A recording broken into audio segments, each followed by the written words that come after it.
Have you ever felt like you're constantly performing? Like you're on stage all day, every day, responding, smiling, explaining, apologizing? You try to keep everyone happy. You say yes when your gut says no. You answer messages when you're exhausted. You show up even when your soul is begging you to rest. And yet, you wonder why you feel drained. Why peace slips through your fingers no matter how much you do for others. Why anxiety has become your default state. What if I told you the answer isn't doing more, but doing less? That the key isn't in reacting faster, but in learning to withdraw entirely? Let me explain. There is a rare kind of power that most people never access. Not the kind that comes from domination or wealth, but the quiet kind, the invisible kind. The kind of power that lives in restraint, in silence, in the decision not to react. You see, most people live in a state of constant emotional reactivity. They hear something they don't like, they snap. Someone ignores them, they spiral. A message goes unanswered, they assume the worst. It's exhausting. This is where philosophy becomes more than theory. It's medicine. It shows us a way out. The Stoics called it apatheia, the state of being undisturbed.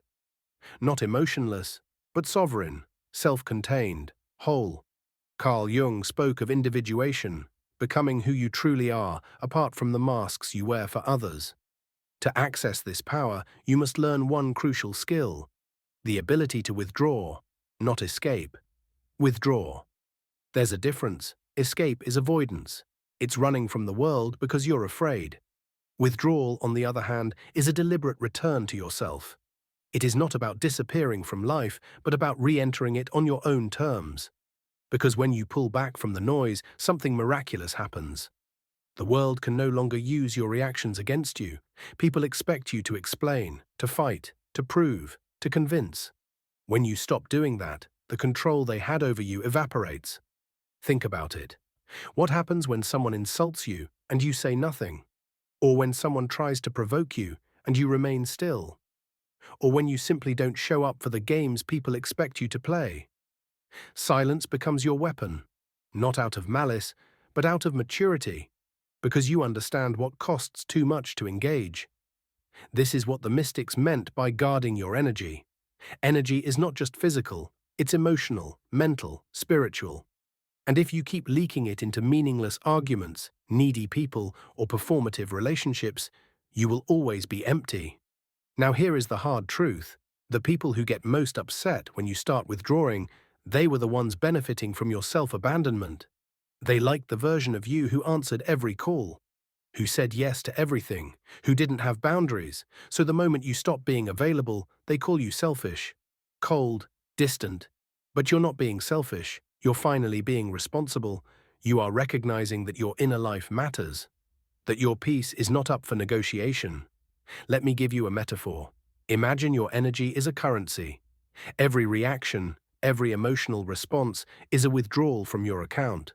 Most people are bankrupt. They spend their emotional energy on everything that moves. Fights that don't matter, people who don't listen, worries they can't control.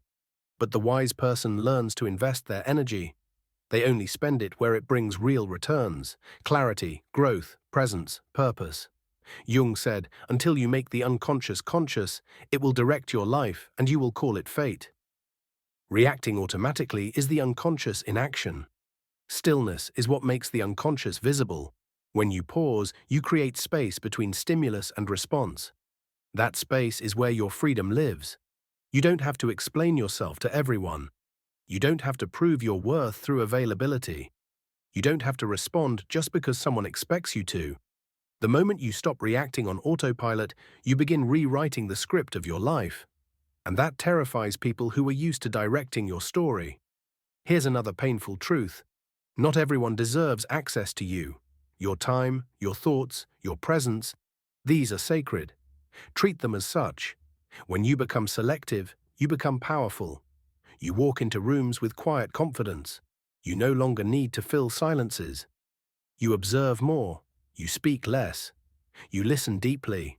You sense energy shifts others miss entirely. This is not arrogance, it is clarity. Because the more you know yourself, the less you seek yourself in others.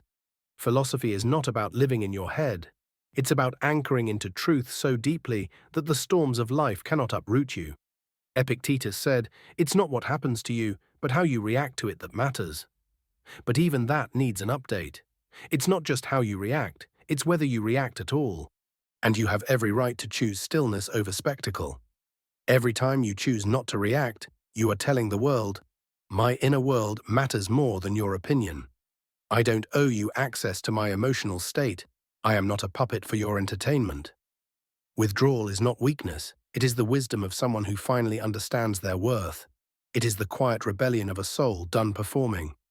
So the next time you feel the urge to explain yourself, stop. The next time you feel pulled into a pointless argument, pause. The next time you feel like you're losing yourself to keep someone else, withdraw. Not to punish, not to play games, but to return to yourself, to protect your energy, to honor your boundaries, because when you stop being overly available, you start becoming deeply powerful. You stop being predictable. You stop being used. You stop being a mirror for others and become a light for yourself. And that is when your real life begins. Thank you for listening. If this resonated with you, consider subscribing. Not just to this channel, but to a new way of living, one rooted in self-respect, stillness and soul. We need fewer performers, and more people who know how to be silent in a noisy world. Your stillness is not emptiness. It is a presence so full, so clear, so grounded, that the world must either rise to meet you or fall away. Either way, you remain, whole, untouched, free.